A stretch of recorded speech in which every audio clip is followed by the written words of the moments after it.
Hi guys, this is Akshat and welcome to another session of string art. So today we will be using strings. We will take our prepared nail design and we will turn it into something like this.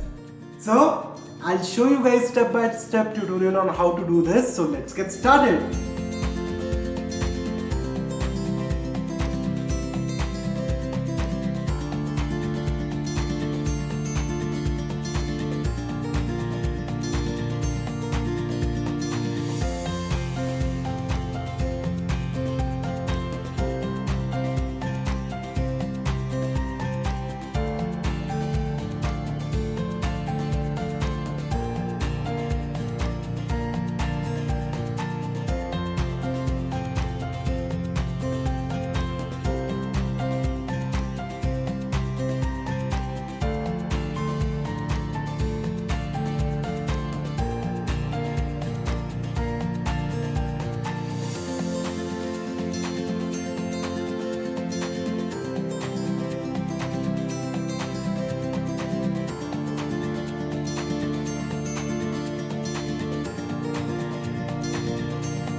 I hope you guys like this activity, and now that you know how to create string art, you go on, create some designs.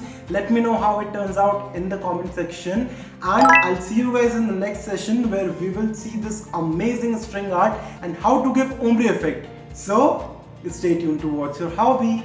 Bye bye.